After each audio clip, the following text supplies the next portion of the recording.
Satu, kita punya pemimpin berkapasitas dan berintegritas. Karena tadi dapat presiden yang punya kapasitas, punya integritas. Gini, sistem tuh lama, tapi orang tuh cepat. Yang baiknya kalau saya ngelihat Pak Jokowi bekerja keras. Setiap hari selalu ada di mana-mana, melakukan banyak hal. Yang buruknya kerja kerasnya itu tidak sistematis, tidak punya prioritas. Bahkan dalam beberapa hal secara etis salah. Jadi hasilnya going to nowhere.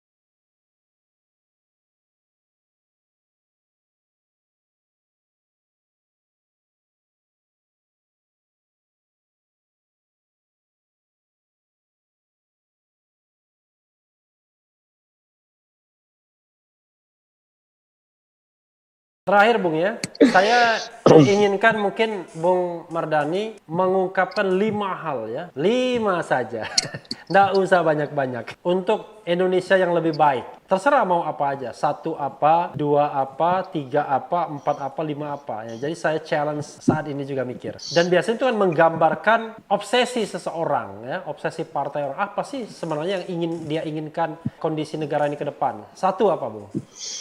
Satu, kita punya pemimpin berkapasitas dan berintegritas. Karena tadi dapat presiden yang punya kapasitas, punya integritas. Gini, sistem tuh lama, tapi orang tuh cepat. Gitu lah. Makanya di perusahaan-perusahaan pembajakan manajer itu sangat biasa. Lihat Liga Inggris gitu kan.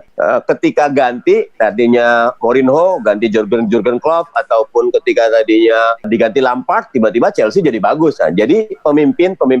Karena itu nyun sewu semuanya, sistemnya, masyarakatnya, pastikan bisa memilih. Makanya itu target kami turunin presidential threshold sehingga orang lebih berani. Kalau ada lebih 3, 4, 5 jauh lebih baik ketimbang 2. Untung tadi Bung bilang turuni presidensial threshold ya. Hampir saya tadi kaget loh, gimana ini bisa makar nanti dianggap channel ini. Nggak ada, kita mau turunnya 2024 nanti. Okay. Dalam pemilu itu turun sendirinya kan, tidak 3 periode. Oke, itu pertama. Yang kedua apa? Yang kedua, kita punya tim ekonomi yang betul-betul bisa bekerja mewujudkan 7.000 US dollar pendapatan per kapita kita dalam 5 tahun ke depan. Bisa. Mulai dari bagaimana menata pertanian kita, ya, bagaimana menata UMKM kita, bagaimana menyediakan. Sekarang ini Indonesia cost of energy kita tinggi sekali. Vietnam cuma 1.300 per kWh, Malaysia 1.410, kita 1.470 per kWh. Kenapa? Padahal kita punya semuanya. Tadi karena belum lagi cost of transportation, cost of logistik, Nah, jadi tim ekonomi. Saya masih apresiasi Bu Sri Mulyani dengan segala halnya bekerja keras. Oke, yang ketiga Bung. Pendidikan. Nadiem nih punya usulan bagus sebetulnya. Kampus Merdeka, Merdeka Belajar. Tinggal pastikan kita memberikan, misal gini, 5 aja mata pelajaran utama. Sastra ini penting karena melembutkan, membuat imajinasi, membuat orang bisa suka baca gitu. Di Amerika tuh per paragraf tulisan Hemingway, tulisannya Tom Sawyer, apa itu betul-betul didalami. Sastra. Kita perlu sastra. Yang kedua, matematika. Tentu matematiknya bukan matematik yang dalam tanda kutip keberatan ya, tapi yang memang bisa membuat anak-anak kita tuh matematika dasar lah gitu. Yang ketiga dalam pandangan saya tadi sistem pendidikan yang being bukan knowing gitu, bukan kebanyakan dicecali. Makanya 5 aja dari SD, SMP, SMA nggak perlu banyak-banyak kok. Bahkan saya punya ide yang itu, SD 4 tahun, SMP, SMA 3 tahun, kuliah 3 tahun, total udah kita betul-betul. Apalagi sekarang nih dengan COVID-19, ternyata banyak hal bisa didelegasikan. Ketika kumpul itu bukannya guru nerangin tapi kolaboratif. Bahkan bahasanya setiap Setiap anak sebelum masuk kelas sudah dikasih kuis. Kalau dia bisa jawab 6 dari 10, fingerprintnya membuat dia bisa masuk. Kalau nggak bisa masuk, nggak bisa. Anda nggak layak belajar karena nggak nyiapin diri. Nah, pendidikan yang membebaskan, pendidikan yang menginspirasi, itu poin 3. Oke, yang keempat, Bung? Yang keempat, merapikan sistem politik kita. Kita ini presiden kemana, gubernur kemana, bupati wali kota, sampai kepala desa. Mensana in corpore sano bahasanya. Lo ke sana, gue ke sono gitu. Padahal negara kita negara kesatuan. Mestinya apa yang presiden sampai ke bawah. Zaman Soeharto bagus, tapi kan tidak ada demokrasi. Zaman sekarang mestinya betul-betul, nih kayak sekarang nih, kepala desa melalui pemilihan. Bung Refli tahu, kos untuk menang kepala desa ya jadi kayak politisi lagi. Di level bawah sudah ada perilaku korup, ya berantakan. Masyarakat dana desa jadi berantakan gitu. Transfer dana dari pusat. Bukannya Komisi 2 dulu membangga-banggakan undang-undang desa, Bung?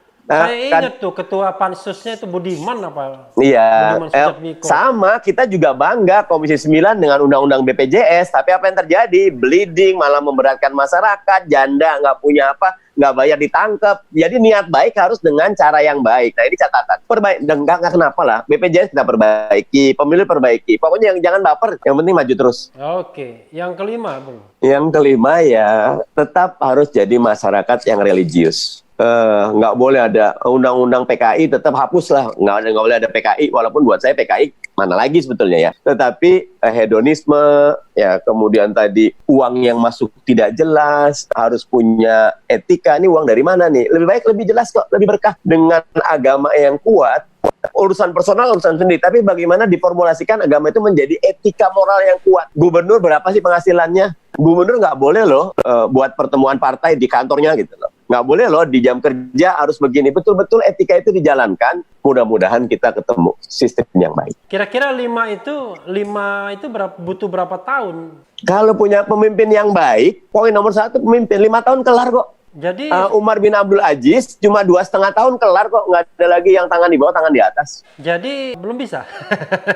Karena tadi kan Bung mengatakan bahasanya kalau mempunyai pemimpin yang baik. Kalau itu kan artinya prakondisi, atau conditional, suatu keadaan Ya, yang kita belum kita capai, belum kita dapatkan. Sebetulnya kalau Pak Jokowi dengerin channelnya Refli, kemudian Refli diundang, saya diundang, kita kasih tahu Pak Jokowi, bisa tuh insya Allah. Biasanya kalau yang tidak sepaham dengan pemerintah nggak diundang, Bung, biasanya. Ya justru kalau mau maju, dengarkan yang tidak sepaham, biar tidak ABS gitu. Itu kan kalau kita berbicara politik rasional, ya kan? Kalau tidak rasional kan susah, Bung.